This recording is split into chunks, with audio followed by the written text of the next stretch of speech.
Eh, ada satu hal yang lebih berbahaya daripada kegagalan. Bukan krisis, bukan kesalahan, bukan juga korupsi, tapi kesempurnaan. Karena ya, kesalahan itu bisa diperbaiki. Tapi kalau kesempurnaan, ya dipertahankan. Dan sesuatu yang dipertahankan terlalu lama akan berhenti untuk berkembang. Stagnan. Hari ini kita tidak bicara tentang negara berkembang. Kita bicara tentang negara maju secara teknologi, yaitu Jepang. Negara yang membangun sistem paling presisi di dunia. Dan justru karena itu, mereka hampir kalah dalam permainan dunia. Permainan baru dunia. Masalah terbesar manusia modern bukan karena kurangnya informasi. Tetapi ya, masalahnya adalah cara kita melihat. Kita itu diajarkan berpikir linier. Kalau sesuatu yang bagus, dipertahankan. Tapi realitasnya, dunia nyata tidak bekerja seperti itu. Dan salah satu pola yang paling penting adalah the paradox engine. The paradox engine. Strange, kemudian optimization, kemudian rigidity, failure. Setiap keunggulan punya masa kadaluarsa, punya tanggal kadaluarsa. Kita ambil contoh sederhana. Quality. Kemudian dia menjadi apa? Jadi over engineering. Akibatnya mahal. Konsensus. Jadi terlalu banyak diskusi. Akibatnya lambat. Disiplin. Menjadi kaku. Akibatnya tidak adaptif. Tidak adaptif. Dan Jepang ya, adalah contoh yang paling ekstrim dari pola ini. Mereka itu sangat mementingkan kualitas. Keputusannya selalu diambil dengan konsensus dari banyak pihak. Dan kemudian dikerjakan dengan sangat disiplin. Itulah Jepang. Nah, kalau Anda belajar bisnis, nama Toyota itu sudah seperti kitab suci ya. Kita juga kemarin sudah sebut ada Lean Manufacturing, ada Kaizen, ada Just in Time. Seluruh dunia belajar tentang ini dari mereka. Bahkan perusahaan Amerika juga meniru Jepang, meniru cara Jepang. Kemudian sesuatu terjadi. Toyota masuk global. Dan dunia tidak bergerak seperti Jepang. Ya, Amerika cepat, agresif, dan decentralized.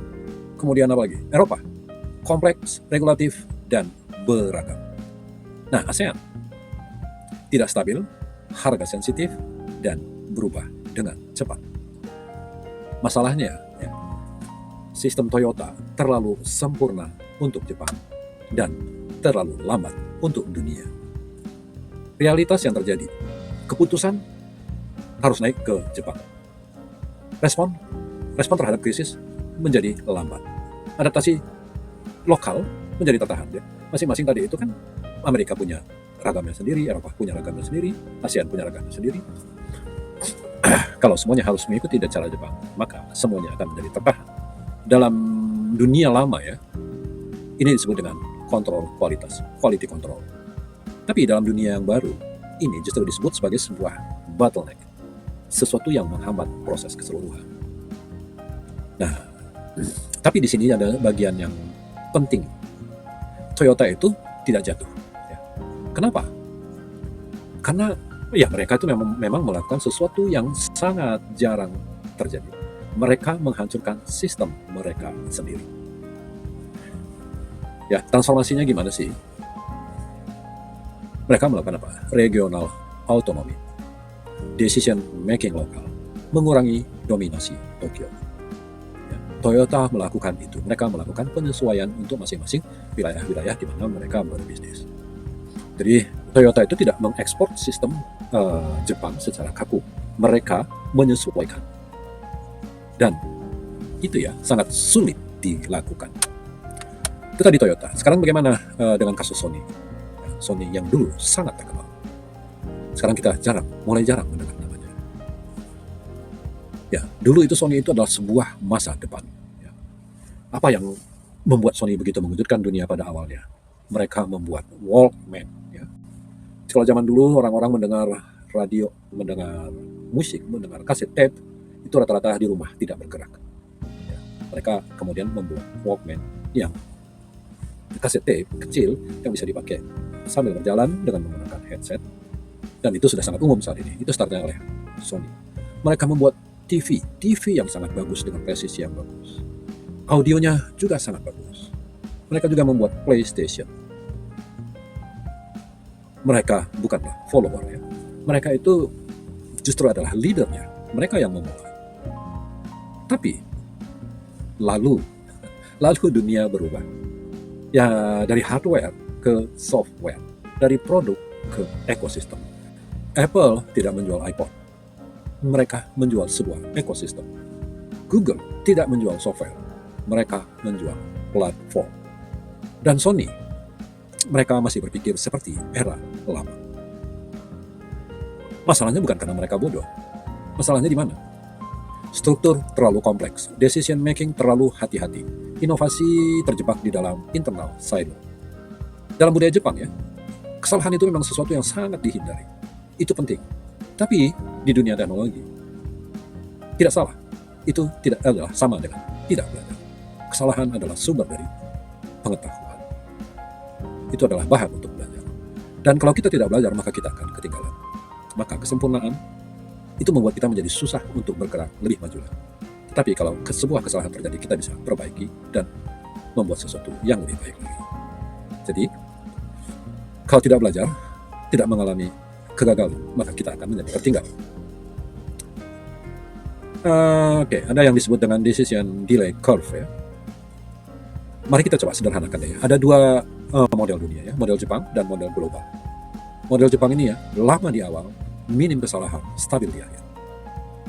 Tapi model global, cepat di awal, banyak kesalahan, cepat belajar. Nah, masalahnya, dunia sekarang itu memberi reward-nya kemana? Mereka memberi reward itu kemana? Yang belajar paling cepat. Bukan kepada yang dari awal sudah benar. Ya, ini adalah sistem dunia yang terjadi sekarang. Ini adalah sebuah perubahan yang fundamental, dan banyak organisasi-organisasi, terutama bisnis, tidak menyadari perubahan ini. Karena mereka sudah menganggap sempurna, yang siap untuk dalam situasi apapun, sehingga mereka tidak peka lagi. Coba kita lihat analogi, ya, bayangkan ya, Jepang adalah sebuah mesin diesel ya, yang kuat, tahan lama, efisien. Sedangkan dunia global itu ya seperti Formula One, cepat, adaptif, dan real time. Nah, apakah kemudian diesel itu adalah sebuah kesalahan? Apakah diesel itu tidak baik? Tidak juga. Tapi di Formula One, ya, Anda sudah kalah sebelum start. Dan ini bukan hanya Jepang. Ini bisa terjadi pada banyak hal. Ya. Perusahaan-perusahaan besar itu selalu merasa bahwa dia sudah stabil, dia kuat, dia mengetahui pasar. Pemerintah juga begitu, karena dia sesuatu yang besar, kuat. Ya, bahkan individu juga ada yang seperti itu ya. Kita sudah merasa terbaik, mengetahui banyak hal, sehingga tidak belajar lagi. Gak apa-apa melakukan kesalahan, karena itu adalah sumber daripada perubahan menuju hal yang baru. Kalau Anda terlalu sempurna ya, maka Anda itu akan menjadi lambat, karena tidak cepat menangkap ya, tidak cepat menangkap situasi yang telah berubah. Kesempurnaan itu ya adalah sebuah strategi, tapi hanya untuk dunia yang betul-betul bisa diprediksi bagaimana, apa yang akan terjadi ke depan. Masalahnya sekarang itu ya, dunia itu tidak stabil lagi seperti dulu, tidak lagi linear, tidak lagi mudah ditebak. Artinya, strategi lama itu bukannya salah, tapi sudah tidak cukup lagi.